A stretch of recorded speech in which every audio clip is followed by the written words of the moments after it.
Vraiment, tu as une capacité à créer un lien qui est incroyable. Et ça nous a sauvé la mise un nombre de fois, mais Dès incalculable. le départ, on s'est dit toutes les deux qu'il y avait... il y avait une... J'ai une confiance entière dans ce qu'elle faisait. Elle n'a pas regardé un seul compte en 15 ans. Il y en avait plein la moquette du bureau. Et il était hyper tard le soir. Et on a dit, on éteint les téléphones, on prévient juste nos maris qu'on ne rentre pas. Enfin, je sais pas. Mais je me souviens même physiquement d'avoir eu les mains et les genoux qui tremblent en disant, je ne sais pas comment je vais me sortir. Voilà, on se retrouve autour de ça aussi, autour de cette légèreté. En fait, oui, c'est du business. Et c'est énorme, mais c'est que du business, quoi, en fait.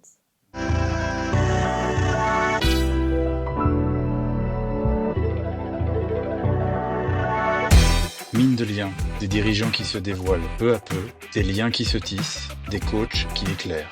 Bienvenue dans ce nouvel épisode de Mine de liens. Je suis Christophe Burgot, coach de dirigeants et de collectifs en entreprise. Si vous découvrez ce podcast, il vient en fait de notre pratique de coach professionnel chez Trajective. Nous croyons que le lien à soi, à nos communautés humaines, à notre environnement, est fondamental pour penser juste et faire le bien. Et aujourd'hui, nous rencontrons Armelle Dupelou et Capucine Steinlen.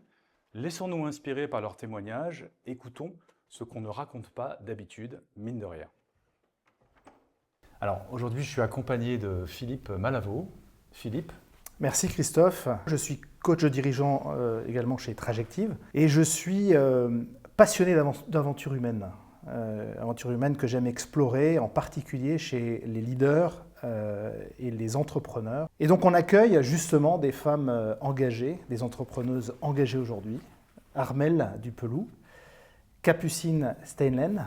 Armelle, tu es mère de famille, tu as 4 enfants qui ont entre 22 et 13 ans.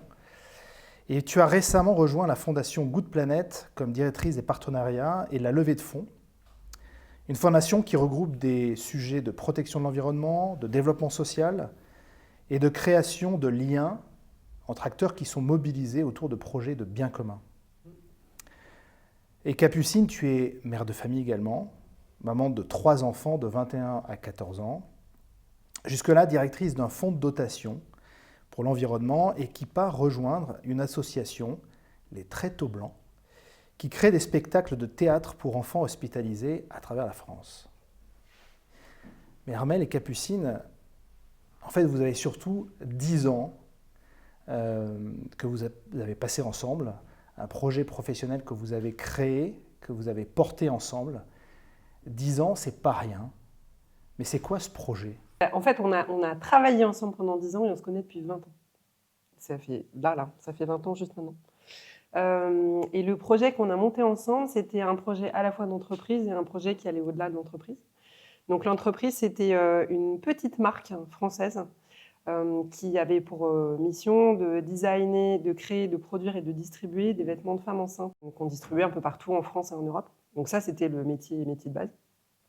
Et à côté, on s'était donné aussi un autre projet à côté, qui était de se dire, et si on essayait d'imaginer une entreprise qui ne fonctionne pas comme les entreprises classiques, c'est-à-dire qui soit hyper centrée sur les gens, qui soit très efficace, qui permette de concilier la vie de famille, parce qu'on était maman, avec la vie professionnelle, en sachant vraiment ne faire que l'essentiel et ne pas faire ce qui était superflu. Et la deuxième chose qu'on a rajoutée assez vite quand on s'est connus et qu'on a décidé de monter la structure, c'était de se dire qu'on avait vraiment envie d'avoir un impact social qui soit important. Alors après, c'est une réflexion après coup. Sur le moment, tout n'était pas aussi bien construit, même s'il y avait évidemment des choses, des valeurs communes ou plein de choses qui étaient presque innées, qu'on avait en commun. Mais le discours qu'on a aujourd'hui n'était peut-être pas le même que celui qu'on avait il y a 14 ans. Tout n'était peut-être pas aussi établi et construit. Mais oui, je crois que c'est ça l'idée, vraiment. On aimerait bien savoir, si c'était en un mot ou en plusieurs évidemment, comment vous décririez votre duo de l'époque ? Peut-être vous avez une référence. Je pense qu'on n'aura pas les mêmes mots, c'est ça qui va être bien. Moi, je dirais, après coup, en tout cas, très complémentaire. Et ça, on l'a découvert tout au long de nos années, en fait. Très complémentaire, assez explosif, parce qu'il y a eu des moments quand même. Voilà, mais Surtout au début. Surtout au début, une grande confiance. Et je crois, alors, je sais pas, mais, du respect dès le départ. Et puis, peut-être, ce qui est important, enfin, ce qui a aussi joué, même si voilà, c'est qu'on était à des parcours de vie qui étaient assez proches toutes les deux, familialement, voilà. Et je pense que ça a aussi aidé à mieux comprendre, ou en tout cas à se soutenir dans des moments qui ont pu être partagés, quoi. Ça s'est passé comment, en fait, le moment où vous vous êtes dites, toutes les deux, ce serait bien peut-être qu'on fasse quelque chose ensemble? Alors, on ne se connaissait pas, hein. Non. Et d'ailleurs, pour compléter ce que tu disais sur le duo, en fait, je pense c'est un duo qui a beaucoup évolué dans le temps, en fait. Ouais. On est partis en étant assez convaincus toutes les deux qu'on était très différentes. D'où le fait que quand Capucine disait que c'était explosif, et qu'il y a eu pas mal d'engueulades au démarrage, en fait. Parce qu'on n'était pas d'accord, on n'avait pas les mêmes visions de pas mal de choses, et puis des tempéraments qui étaient différents, et un peu forts, toutes les deux. Et en fait, on a vraiment appris à converger, à travailler ensemble et à s'adapter l'une à l'autre dans le temps. Et du coup, en fait, c'est un peu l'histoire de la relation autant que l'histoire du projet. C'est-à-dire que le projet, en fait, on l'a démarré de manière assez impulsive et très intuitive, avec juste l'idée dont je parlais tout à l'heure, et encore qui était en germe et qui s'est travaillée après dans le temps aussi. Mais on a démarré hyper vite en n'ayant quasiment rien. Et au départ, on s'était dit qu'on allait monter un projet commun parce qu'il y avait une logique à faire ça ensemble. Donc ça s'est fait de manière un peu opportuniste et assez intuitive. Et en fait, toute l'histoire du projet, c'est que on faisait et on apprenait et on changeait en même temps qu'on faisait, mais on n'avait pas préparé grand-chose avant de se lancer. Mais concrètement, on est quand? Est-ce que moi j'adore ce genre de moments qui ont l'air complètement anodins, vous êtes oubliés, mais vous êtes où quand vous vous dites « Ok, on y va, on fait ça ensemble ». Alors, ça remonte, là, je pense qu'on est en 2007. Ouais.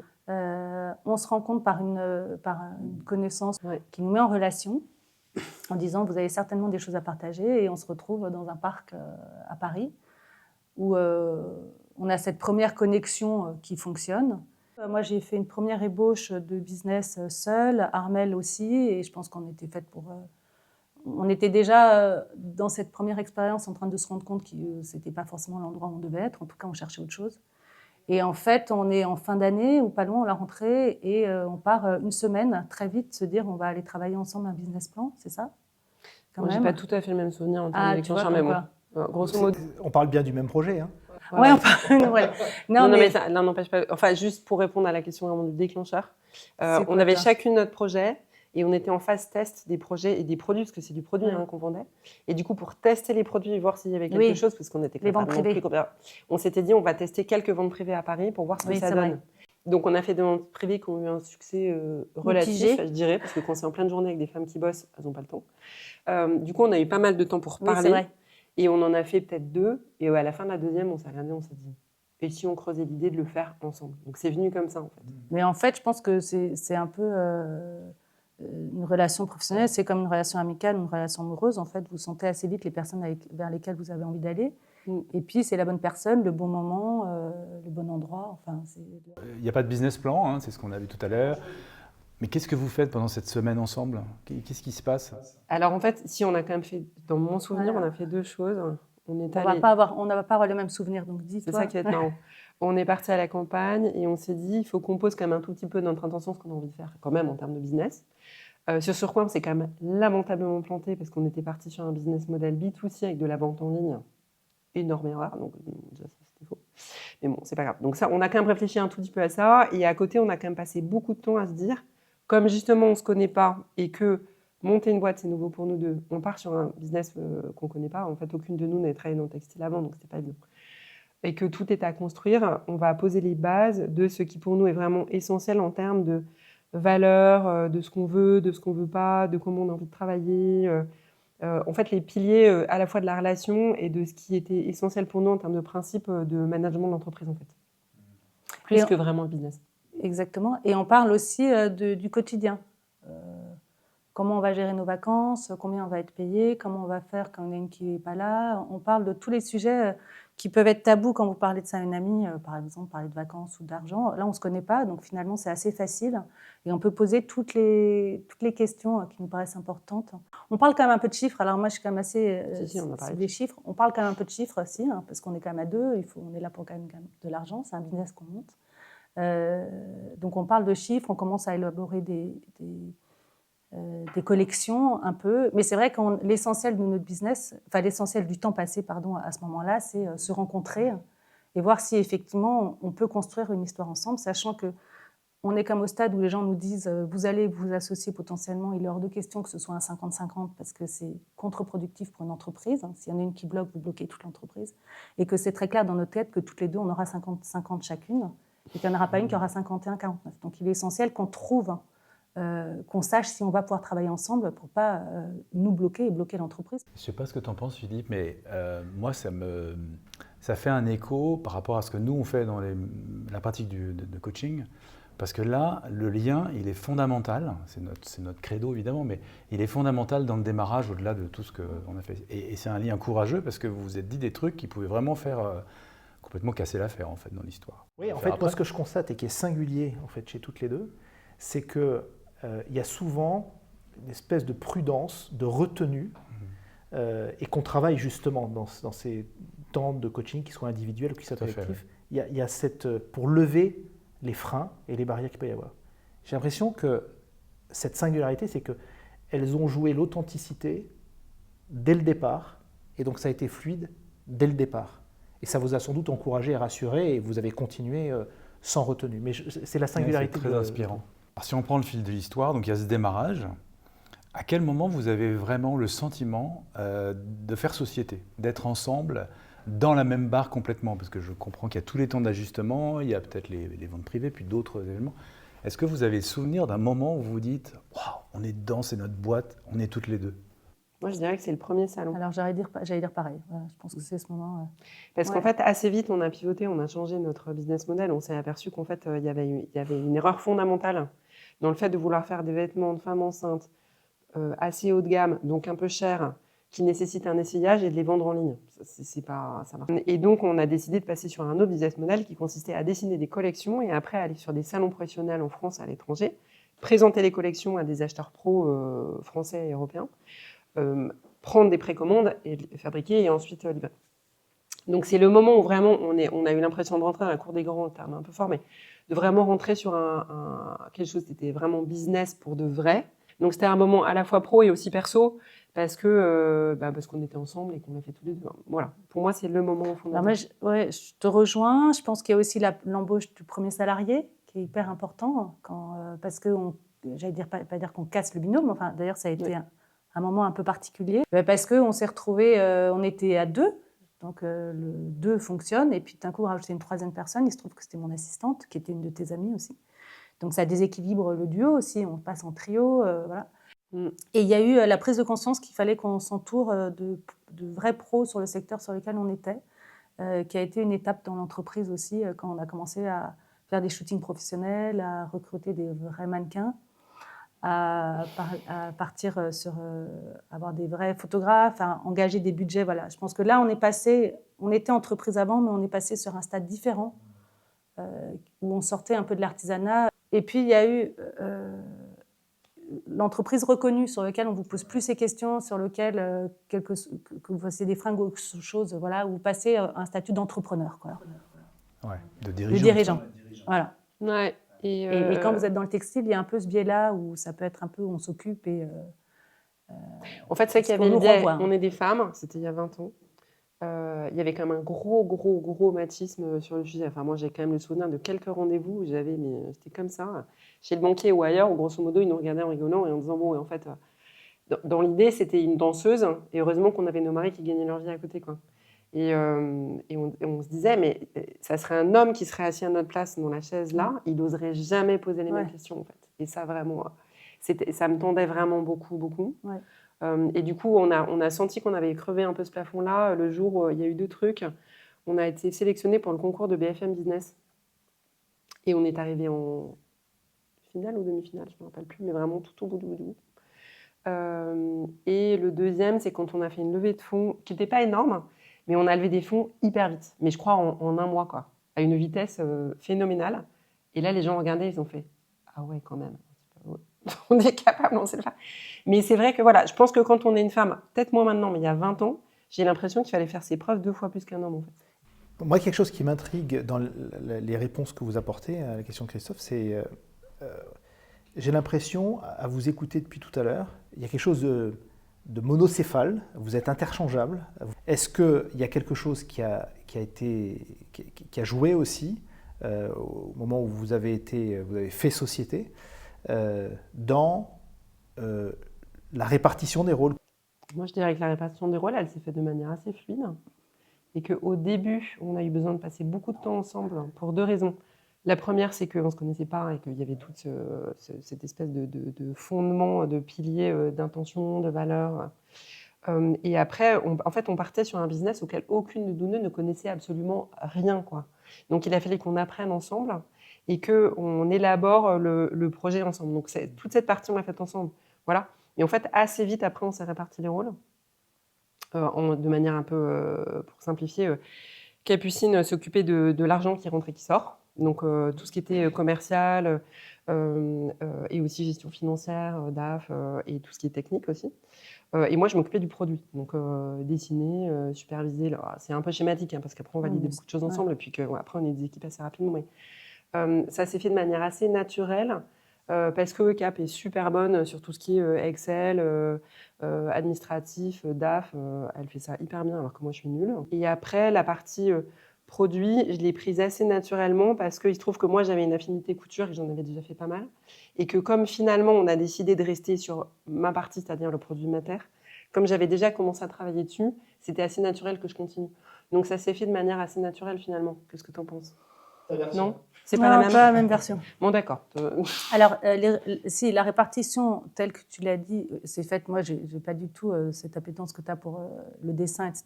Et Armelle a cette énorme force d'avoir une vision sur le style qui était hyper forte, que moi, j'avais pas. Donc, je pense que ça, c'était essentiel et ce qui a été très important pour la marque. Moi, j'ai pas eu l'impression que ce soit si fluide. On est arrivé chacune avec 2 entreprises. Enfin, 2 idées d'entreprise qui n'étaient pas les mêmes. On a voulu les regrouper, donc on faisait chacune finalement toutes les fonctions du début à la fin. Il a fallu que chacune enlève des parties pour que voilà. Le début, moi j'ai ce souvenir où moi je m'occupais de gérer la couleur du bouton, enfin vraiment le détail. Armelle venait m'embêter sur 3 chiffres. Donc je pense qu'au début, il y avait quand même une période d'ajustement qui a été qui n'a pas été si simple que ça.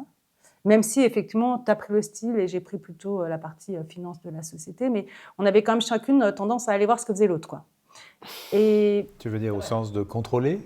Donner son avis, contrôler, la robe verte, pourquoi on ne met pas un bouton blanc, enfin, alors qu'en fait, à un moment, il faut déléguer, quoi. Moi, j'ai eu ce problème de savoir déléguer, je pense, de lâcher prise. Et moi, j'ai souvenir qu'à partir du moment où on a commencé à embaucher des gens, où on a eu nos équipes, et là, effectivement, on est passé à un stade où c'était plus facile. On était chacune dans nos univers. On se retrouvait sur les bons sujets stratégiques ensemble. Et puis après, il y avait des équipes qui nous aidaient aussi à développer. Et cette fluidité, moi, j'ai eu l'impression de l'avoir beaucoup plus quand les équipes sont arrivées. Au début, on était beaucoup plus fusionnels et on faisait beaucoup de choses ensemble aussi. Donc, en fait, il y a moins d'efficacité. Mais je pense que c'était une étape essentielle pour aussi connaître nos métiers respectifs et après de pouvoir se faire confiance. Parce que la base quand même de toute relation, c'est quand même la confiance, quoi.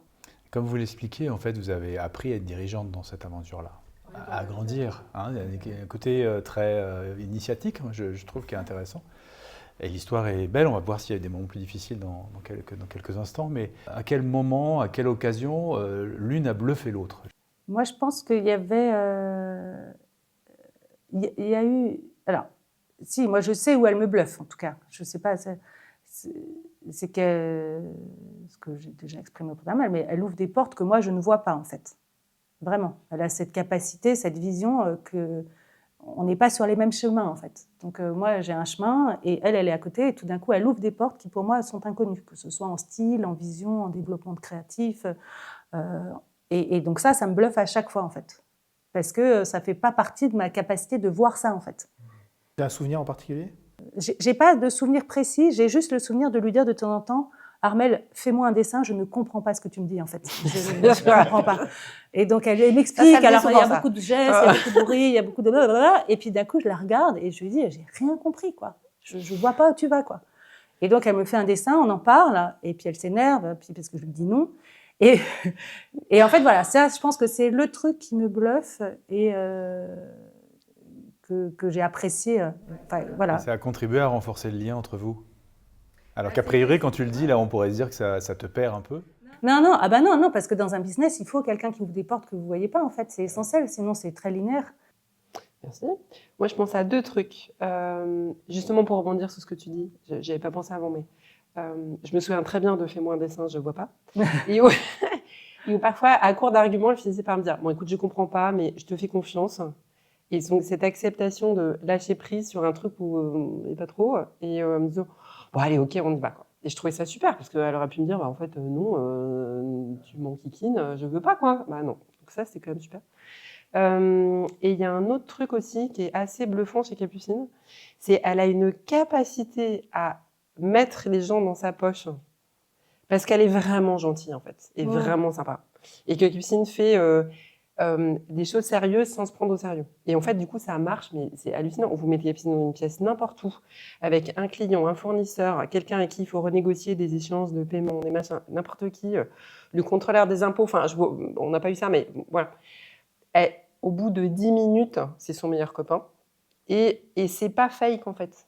C'est-à-dire que c'est pas un truc manipulatoire ou juste pour utiliser la personne qui est en face. C'est que vraiment, tu as une capacité à créer un lien qui est incroyable. Et ça nous a sauvé la mise un nombre de fois, mais incalculable, en fait. C'est fou. Et ça, c'est un talent que j'ai un peu appris de toi, parce que maintenant, j'arrive à le faire beaucoup mieux, parce que je t'ai copié. Mais je l'avais pas avant. Et ça, vraiment, ça m'a bluffé. Merci. L'une et l'autre, quel est le souvenir clé de votre collaboration?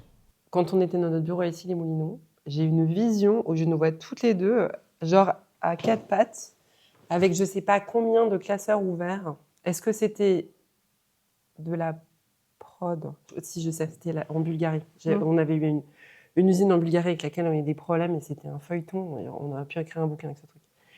Et vraiment, mais moi j'étais au bord des larmes de rage, de désespoir, de trucs intordables en fait. J'arrivais pas.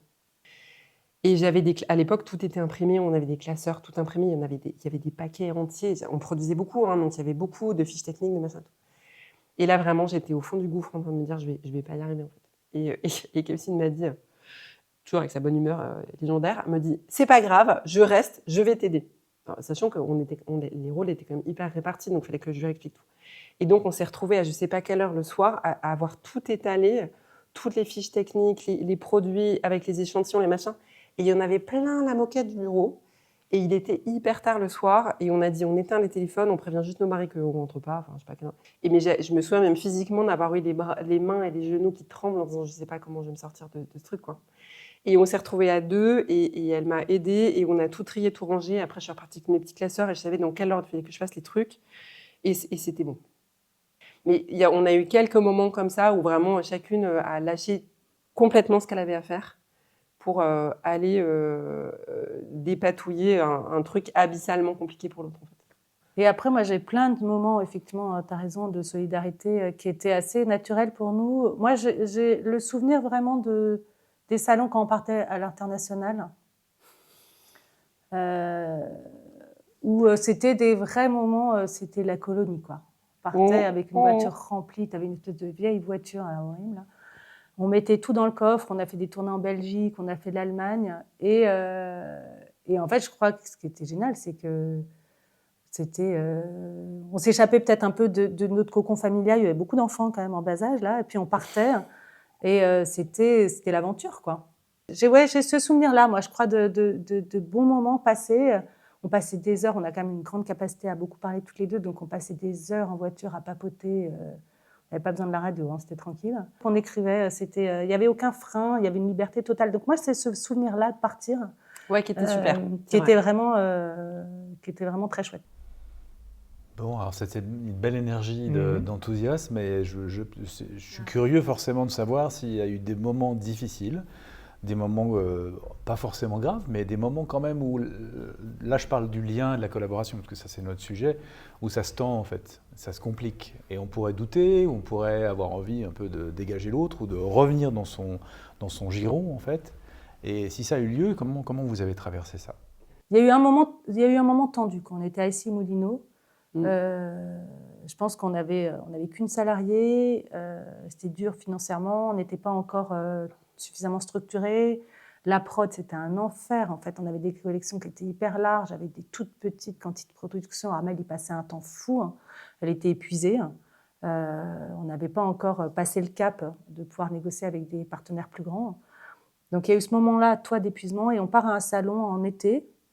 Et je vois à la fin de ce salon, on était en Allemagne, et Armelle me dit je ne reviens pas en septembre. C'est trop dur, ça ne marche pas, quoi. En fait, je suis épuisée, ça ne marche pas. Et il y a ces discussions, tu te rappelles, où on marche en Allemagne. On était à Cologne. On était à Cologne, et en fait, on est à un point de rupture, en fait. Moi, je n'ai pas pris conscience, je pense, de la capacité de travail d'Armelle sur la prod, qui est un enfer à gérer, et sur lequel, moi, je lui mets une pression forte, hein, parce que derrière, moi, je dois livrer, quoi. En fait, l'histoire n'est pas tout à fait celle-là. Ah bon? Ouais, c'est pas grave. Attends, mais si, c'est ma version qui est la bonne. Hein. Non, en fait, c'est ça, non? C'est le en Allemagne. Le déclencheur, c'était pas les problèmes de prod. Ah, c'est... Oula. Non, le déclencheur, c'est que c'était un truc complètement perso qui avait rien à voir, en fait, depuis toujours. J'avais eu la frustration de jamais être partie à l'étranger, pour plein de raisons. Ah. Et j'avais le rêve, depuis toujours, de partir c'est. faire une coopération à l'étranger dans une ONG. Et du coup, j'en ai parlé à Capucine en me disant, je suis un peu embêtée, est-ce que ça t'ennuie si je disparais pendant 1 an et que je reviens après? C'est dingue, comme je me rappelle pas du tout Donc ça. c'était ça, en fait. Et finalement, on n'est pas parti pour d'autres raisons, mais qui n'avaient rien à voir avec le business. Moi, j'ai ce souvenir quand même de, effectivement, tu as raison, qui m'avait échappé ton départ. Oui. Et une fois, alors c'était peut-être pas celle-là, où on s'est dit, tu m'as dit, c'est tendu, hein, c'est compliqué. Et j'en ai marre. J'en ai marre sur la prod, voilà. Oui, en parce tout que cas, c'était compliqué, mais je me souviens pas d'une fois en particulier où je t'ai dit que j'étais prête à partir. Bon, comme quoi, on n'a pas les mêmes souvenirs. Que ça ne nous a pas traumatisés, en tout cas. Moi, ce qui me frappe, et qu'on voit assez souvent dans les équipes, c'est que pour une même réalité, un même sujet, en fait, on voit pas la même chose. Et c'est OK. C'est marrant, hein. Ah bah, c'est l'exemple typique, Armelle qui faisait de la prod, et on avait des salons en juin et juillet, et moi, je devais lui donner les commandes le 9 septembre. Et Armelle vous dira encore aujourd'hui que j'ai toujours été en retard. C'est vrai. Et je ne l'ai jamais été. Parce que... Parce que, en fait, je ne lui donnais pas d'infos dans vos profils coach, vous savez ça, mais en tout cas, moi, je n'ai pas besoin de donner de l'info, je fais tout à la dernière minute. Et donc, je lui donnais les récaps de prod le 9 septembre à midi, et j'étais tout à fait à l'aise avec ça, et je lui avais donné aucune info avant de ce qui se passait, et jusqu'au 8 au soir, c'était encore ouvert, puisqu'on n'était que le 8 au soir. Et Armelle, elle, a besoin d'anticiper les choses beaucoup plus, donc à partir du 15 août, elle était en panique. Et moi, je lui disais, écoute, ça va, on est tranquille. Moi, je suis en MBTI, je suis J. Tu planifies. J'ai bien anticipé, même si après, je peux mettre un peu de mou à l'intérieur du cadre. Mais j'ai quand même besoin de ça. Et clairement, quand on a tout un planning de prod qui est calé, on ne peut pas s'amuser à décaler tout. Parce qu'il y a des créneaux qui ont été réservés dans les usines. Si on arrive en retard, du coup, ils ont passé un autre client. Et après, parfois, pour 3 jours de retard, on se prend 15 jours dans l'avion, en fait, ou un mois. Donc moi, ça me tendait à mort. Et du coup, d'un commun accord, on finissait par décaler, parce qu'en fait, fondamentalement, je n'avais pas le choix quand c'était un très gros. Mais moi, ça me mettait quand même clairement complètement dans la panade sur mon calendrier de prod. Donc tu étais en retard sans l'être, tout en l'étant, mais c'est pas grave. Pas du tout ce souvenir, c'est dingue. Pas du tout, quoi. C'est OK, comme on dit. Hein. C'est OK, c'est la vie, c'est la vie. Vous avez fonctionné avec ça? Vous n'avez pas changé de modalité, rediscuté de votre collaboration? Non, on n'avait pas le choix, en fait. Bah, c'est lié au business. Quand tu bosses sur de la prise de commande et de la fabrication, de toute façon, c'est le jeu. Donc, voilà. Est-ce que Capucine, avec le temps, toi, tu as évolué en anticipant plus, pas en anticipant, mais en racontant, en comprenant qu'elle fonctionne différemment de toi? Alors, en toute transparence, hein, c'est à la... Oui, on a appris, évidemment, et puis on a grandi. Hein. Quand on a vendu notre entreprise, on s'est chacune offert un coaching avec on a compris nos profils. Et c'est là où, à un moment, on s'est regardé, on s'est dit, ah bah ça y est, on comprend en fait. On comprend nos fonctionnements, on comprend nos complémentarités, on comprend les sujets sur lesquels on est vraiment raccord et pourquoi ça a fonctionné, et nos différences.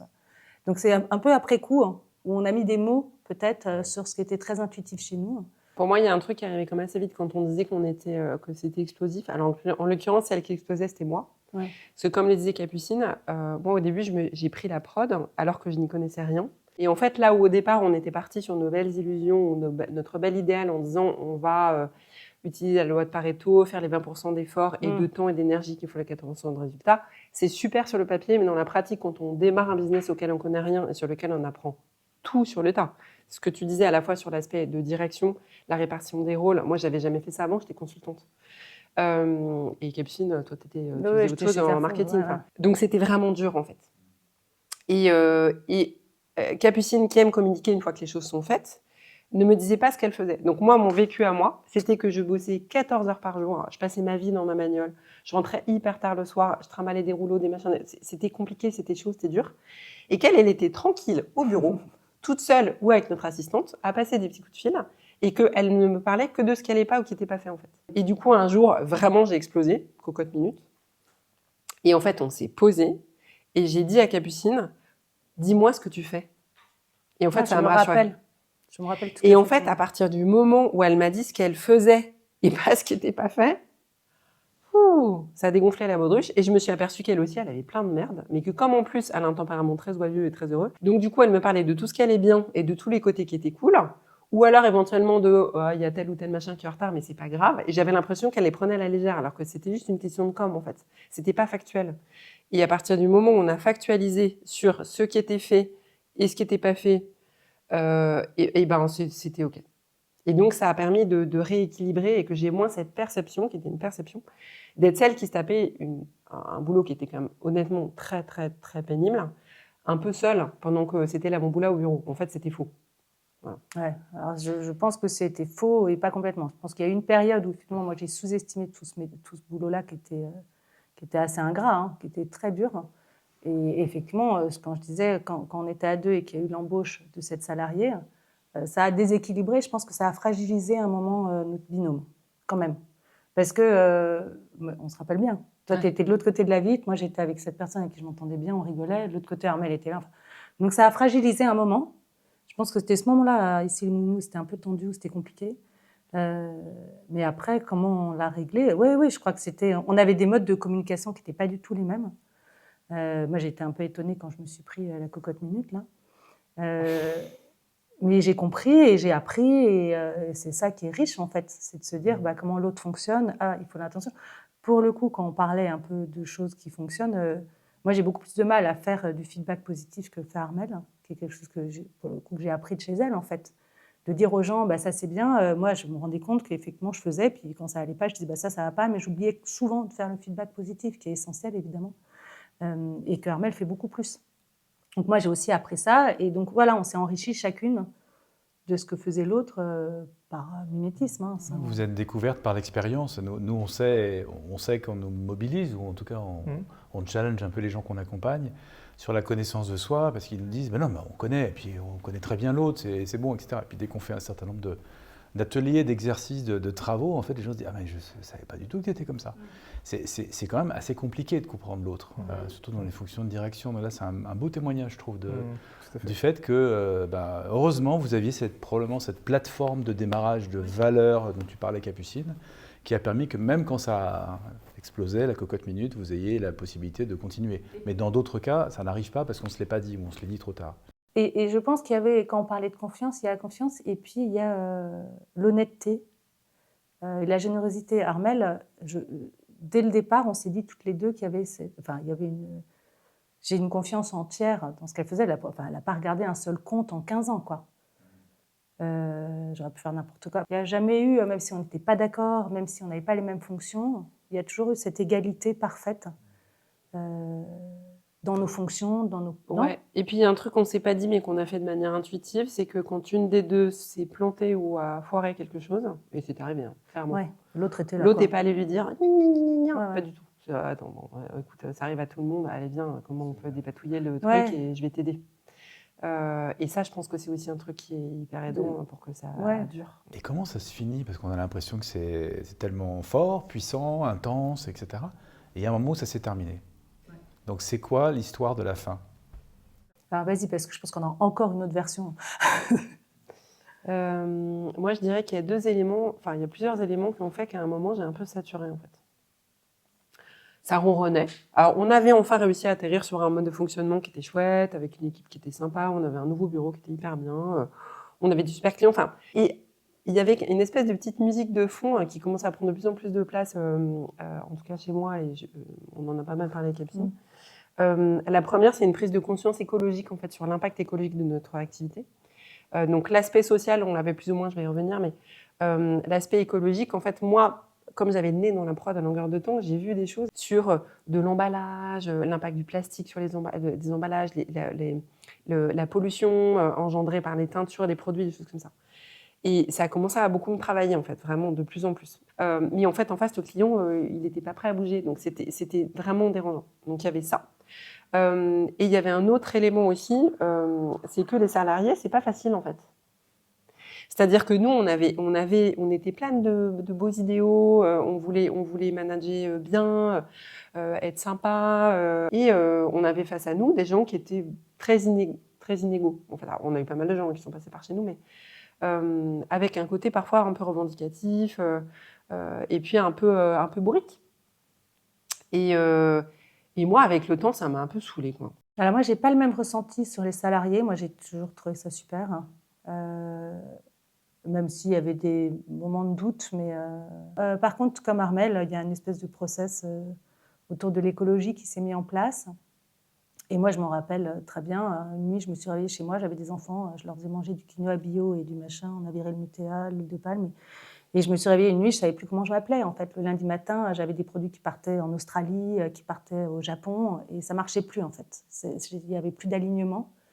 Et je crois qu'il y a eu un réveil du corps qui a dit, il n'y a plus rien qui va, quoi. Tu n'étais plus du tout aligné. C'est-à-dire, je me rappelle, à un moment, on s'est dit, on va aller chercher ailleurs ce besoin de sens qu'on avait. On a essayé de tout mettre dans l'entreprise en disant, elle doit nous nourrir, elle doit nous épanouir, elle doit répondre aux questions de sens. Et en fait, on n'arrivait pas à tout mettre dedans. Donc, on s'est dit, on va enlever, entre guillemets, le sens, on va garder tout le reste, et on va aller chercher le sens ailleurs. Donc, on s'est investi chacune dans des associations pour compenser ça. Mais en fait, ça ne marchait pas, quoi. Il y avait un truc qui n'allait pas. Et on a essayé de prendre le virage écologique avec l'entreprise. Armelle a fait des propositions de prod différentes et qui n'ont pas été reçues. Moi, je suis extrêmement admirative des entreprises qui arrivent à changer leur ADN alors qu'elles sont construites depuis des années. C'est extrêmement difficile. Et nous, on n'a pas réussi à le faire. On n'a peut-être pas les moyens. Enfin, c'était une énergie nouvelle. Et donc, c'est à ce moment-là où, effectivement, on a commencé à prendre de la distance. Et puis, on était quand même, je crois, à notre biome, c'était 2 locomotives. Hein. Quand il y en a une qui était en panne, l'autre prenait le relais. Et à un moment, on s'est retrouvés avec 2 locomotives en panne, quoi. Mais alors, très concrètement, ça se passe comment? Vous levez un lundi matin et vous n'allez pas au boulot? C'est ça. Comment ça se passe? Non, mais c'est ça. Hein. Et à un moment, du coup, je suis allée voir Capucine dans son bureau. Je lui ai dit, écoute, franchement, j'ai un aveu à te faire. Je n'ai pas commencé à dessiner la collecte. Et Capucine me dit, écoute, ouais, moi aussi, j'ai pas trop... Bon. Et donc, on s'est regardés toutes les deux. On s'est dit, bon, ok. De toute façon, le truc couvait, en fait. On ne se l'était pas vraiment dit. Mais... Et donc, je me rappelle, on a pris nos ordis. On est parti dans le bar en bas où régulièrement on se fait des petites réunions. Et on s'est posé, on s'est dit, bon, si on se posait vraiment la question de si on arrêtait là, qu'est-ce qui se passe? Parce qu'on avait un emprunt bancaire, on avait des trucs, on se sentait quand même responsable de nos salariés, on avait des clients. Enfin, imaginons qu'on arrête là, quels sont les scénarios, qu'est-ce qui se passe, comment on fait? Et on s'est dit, bon, on va voir, ouais, en fait, on va partir dans l'idée de s'arrêter. On n'avait pas hyper envie de vendre, donc on s'est dit, on va plutôt faire le test de on arrête. On avait prévu de faire le salon d'après, qui n'était pas longtemps après, avec un de nos concurrents. Et on a le vendredi, on se dit, c'est la deadline, il faut qu'on s'inscrive au salon. On n'arrive pas à y aller, et puis on se dit, il faut y aller, quoi, c'est maintenant. Donc j'envoie l'inscription. On passe le week-end toutes les deux, et on revient le lundi chacune, et on se dit, en fait, non, quoi. Non, ça ne marche pas, on ne va pas le faire. Et c'est à partir de ce moment-là, on se dit, on ne fait pas le salon, qu'on commence à se mettre en place. On dit, qu'est-ce qu'on fait? On arrête, parce que c'est devenu clair dans notre tête. Et là, se met en place le fait qu'on a une com, comme on s'entend plutôt bien avec nos concurrents, on passe l'info, parce que pour nous, il n'y a pas de secret. Et effectivement, tu as le réflexe d'abord, et puis tu as la relation avec Patrice, de l'appeler, et à ce moment-là, il nous propose, au fur et à mesure, c'est là où on fait un stand partagé pour transmettre.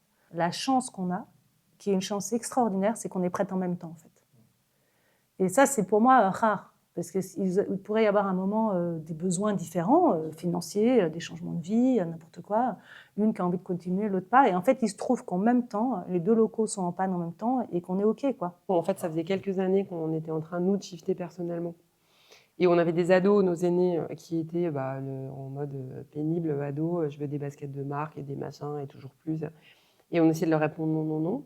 Donc en fait, on avait une vie qui était, en tout cas la mienne, moi je la percevais comme schizophrénique. C'est-à-dire que Le soir, j'expliquais à mes enfants que ce qui rend heureux, c'est pas les biens, c'est les liens.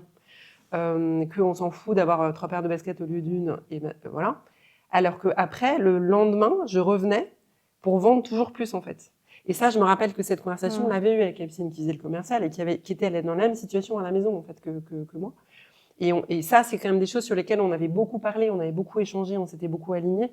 Donc, cette espèce de rupture interne, on la vivait toutes les deux. Donc, je pense qu'il y avait ça. Et il y avait aussi, effectivement, cette espèce de point de tension un peu paroxystique, merci, j'avais oublié, qui était lié au oui-non pour le salon. En fait, moi, je savais littéralement plus quelle collection dessiner. Écolo, pas écolo, comment, les contraintes, est-ce que ça va se vendre, pas se vendre. Et Capucine, pareil, qui me disait, mais en fait, on voudrait faire un truc plus écolo, mais il n'y a pas de demande, les clients en veulent pas. Donc, on était aussi face à un truc qui était On n'arrivait pas à trouver de solution. On n'arrivait pas à trouver la solution. Et on avait essayé plein de choses, vraiment. Ça faisait plusieurs saisons qu'on essayait de changer. Et du coup, on était face à cette espèce à la fois d'impossibilité ou d'immenses difficultés qu'on n'arrivait pas à résoudre. Côté comment faire coller notre vrai engagement, enfin, qu'on aurait voulu avoir sur avoir une production beaucoup plus propre, beaucoup plus durable, et aussi décélérer et pas être dans la course à l'échalote et la croissance. Donc il y avait ça, et en plus on avait cette tension à la maison. Donc il y avait cette espèce de cocktail qu'on vivait toutes les deux et dont on se parlait beaucoup, et qui fait que il y a eu effectivement, je pense que ça a été un peu l'étincelle au moment où il a fallu répondre pour le salon. Et c'est vrai, je le vois dans les duos ou les équipes qu'on accompagne, notamment les entrepreneurs dans un contexte de transmission ou de vente, c'est rare qu'il y ait cette concomitance. Ouais. Et d'ailleurs, la plupart du temps, les premiers temps d'accompagnement sont des temps où on travaille l'alignement, on travaille justement la synchronisation pour pouvoir aboutir à un projet d'après. Là, c'est assez frappant. Alors, il y a un contexte qui peut expliquer ça. Mais ce que vous venez d'expliquer, moi, me fait formuler aussi une autre hypothèse, c'est que dès le début, vous vous êtes donné les moyens de créer un lien fort. Oui. Une fondation très forte qui est basée sur un lien. Et ce lien, vous l'avez entretenu pendant toutes ces années. Ce qui fait qu'en fait, il y avait une espèce de résonance qui fait qu'il y a des choses qui se sont passées de façon synchronisée. Il y a quelque chose d'essentiel là, ça paraît évident dans notre discussion, mais qui est vrai dans tout ce qui est transmission, association, etc., c'est qu'il y a le projet de vie professionnelle, il y a le projet de vie perso. Et le projet de vie perso, et notamment chez les hommes, là c'est plutôt mon expérience, est souvent négligé et facteur d'échec à un moment donné à un autre. Et chez vous, le projet de vie il a été embarqué dans les deux dimensions dès le démarrage, au-delà de la qualité du lien, bien sûr. Ouais, tout à fait. Et ça, c'est important. Alors, vous prenez le temps de clôturer et de vendre. On est quelques années après. Le regard à froid maintenant que vous portez sur cette expérience, c'est lequel? Il y a plein de sujets là-dedans. Alors, je peux commencer. Pas dans ce domaine-là, clairement. Ou alors il y a quelques exemples de marques très fortes dans le textile qui sont extrêmement engagées, parce que quoi qu'il se passe, malgré tout, on continuera à s'habiller. Donc, ou alors c'est vraiment un autre concept, mais on a quand même de quoi de s'habiller pour les 10 prochaines années en s'arrêtant de produire. Donc il y a un vrai sujet sur le textile. Pour la partie, on ferait pareil. Non, j'espère qu'on serait riche de tout ce qu'on a appris. Et qu'on gagnerait du temps, en fait. Tout ce qu'on a raconté avec le côté merveilleux ou les difficultés avec le recul, on garde quand même... Alors, on a une mémoire sélective, mais on garde quand même les bons souvenirs. Il y a eu des moments qui ont été hyper durs. Moi, je gagnerais du temps, en fait. Maintenant qu'on se connaît, et on se connaît quand même très bien toutes les deux, je garderais que le meilleur. En fait, j'enlèverais toutes les difficultés et je garderais tout ce que j'adore chez Armel et je prendrais ça et je tiendrais compte, évidemment, de nos différences, beaucoup plus que ce que j'ai fait à l'époque. Et est-ce qu'on retravaillera ensemble? L'avenir nous le dira, mais pourquoi pas? Évidemment, en fait, ça reste une expérience de plus de 10 ans. C'est la personne au niveau professionnel que je connais le mieux, je pense, aujourd'hui. Moi, je pense que si c'était à refaire maintenant, je rechoisirais Capucine. On s'est déjà posé la question plein de fois de remonter un projet ensemble. Il pourrait bien arriver que ça arrive un jour quand même, ça ne m'étonnerait pas. Et du coup, s'il y avait un truc que je ferais peut-être autrement demain, alors avec Capucine ou avec quelqu'un d'autre, c'est effectivement Je garderai cet aspect poser les fondations en termes de valeurs, mais je passerai plus de temps effectivement sur les complémentarités et les tempéraments de chacune, ce qu'on n'avait pas fait à l'époque. Une erreur qu'on a faite à l'époque, je pense, et que je ferais peut-être autrement, c'est qu'on a voulu trop faire par nous-mêmes beaucoup de choses au début. Je pense aux séances photos, je pense au site internet, à des choses comme ça, parce qu'on avait très peu de budget et qu'on a tout fait sur nos propres deniers. Donc je pense que vraiment savoir s'entourer des bonnes personnes et payer ce qu'il faut pour déléguer sur des sujets vraiment clés en se posant vraiment la question de qu'est-ce qu'on garde nous parce qu'on a une vraie valeur ajoutée perso et qu'est-ce qu'on délègue vite quitte à payer. Je pense que je me poserai la question immédiatement. Là où nous à l'époque on l'a pas fait. Bon, ça a été dit parce que la petite anecdote, c'est que quand on a fait les premières collections, j'étais enceinte et donc pour des questions de budget, on s'est dit qu'évidemment c'est Bibi qui allait faire le mannequin. On avait pris une maquilleuse qui était à moitié pro et donc je me retrouve maquillée mais comme une voiture volée avec les fringues de grossesse à poser. La veille, j'étais sortie, donc j'arrive pas du tout, voilà, le cheveu hirsute et donc on a des photos. J'avais embarqué ma sœur qui va être ravie d'être dans ce podcast aussi et qui était enceinte. Et donc, on a ces photos et qu'on envoie à toute la presse parce qu'il faut faire parler de nous. Et puis, il n'y a pas de publication, pas de publication. Et puis, une fois, il y a quand même une fille qui gentiment me répond au téléphone et qui me dit bah, écoutez, je vais vous aider, je vais vous donner un conseil. En fait, les fringues, ça va, mais les mannequins, pas du tout, quoi. Et donc, évidemment, le mannequin, c'était moi. Donc, j'ai avalé ma fierté et j'ai dit Armelle, plus jamais. Et donc, des années après, ces photos ont été cachées, planquées, dégoûtées. Et des années après, je reviens. On les ressort régulièrement, on a un dossier. Et je reviens, il y avait tous les salariés qui étaient là, qui avaient fait un tri dans le drive et qui avaient retrouvé. Donc, ils m'avaient gentiment placardé toutes ces photos, qui avaient imprimé ça et qui avaient placardé les photos dans mon bureau. Voilà, et qui avaient beaucoup ri. Alors, pour terminer, juste peut-être reprendre la question que je vous ai posée au début, mais je vais la reposer différemment sur votre duo, parce que c'était ça notre sujet du jour. Hein. Si c'était un personnage de BD, de roman, de film, qu'est-ce que vous choisiriez chacune comme personnage pour décrire ce duo? Alors, pour la petite histoire, cette question, on en parlait avec Armelle, on est arrivé à la même conclusion. En fait, on choisirait Astérix et Obélix. Alors, pas pour ne nous dit pas qui est qui, parce que ça va être extrêmement compliqué de répondre. Qui a envie d'être le petit moustachu? Pas du tout. On se Entre le demande. moustachu et celui qui a pris des queues. Déjà, moi, ça m'a fait beaucoup rire parce que quand on s'est demandé cette question, voilà, c'est proscrit. En fait, les rayures, quand tu es en femme enceinte, tu n'as pas le droit de faire de rayures. Donc, de toute façon, personne ne peut être Obélix, c'est interdit. Mais quand on a lancé ça, il y avait ce côté un peu petit. On était française, on fabriquait en France, voilà.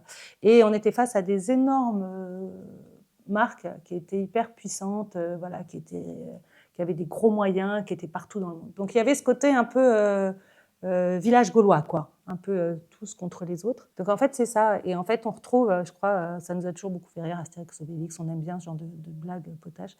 Et voilà, on se retrouve autour de ça aussi, autour de cette légèreté. En fait, oui, c'est du business. Et c'est énorme, mais c'est que du business, quoi, en fait. Et derrière, il y a des hommes, il y a ce village gaulois, et puis il y a le lien. Et en fait, ce qui reste à la fin, c'est le lien, quoi. Ouais. Et donc, je crois que c'est ça. Et alors, il y a eu des moments, comme chez Astérix, on s'est balancé des poissons pourris à la figure. N'empêche qu'à la fin... Vous avez fait un banquet. Ouais. Ça se termine toujours par un banquet. Exactement. Et donc, je crois que voilà, c'est ça, cette complémentarité et cet humour, et en tout cas cette légèreté peut-être. Vraiment un grand merci, on a beaucoup de gratitude avec Philippe que vous soyez déjà présente pour ce podcast et que vous nous ayez montré votre authenticité, c'est très précieux. Voilà, on espère aussi que ceux qui nous regardent et nous écoutent ont vraiment eu un mot, vont capturer une phrase, ont eu un écho qui peut les inspirer. Voilà, n'hésitez pas, si ça vous a plu, à en parler autour de vous. Alors, je vais faire la pub pour LinkedIn, pour notre site Trajective et aussi pour le site du podcast. Si vous avez aimé, n'hésitez pas à l'apprécier et on vous donne rendez-vous au prochain épisode.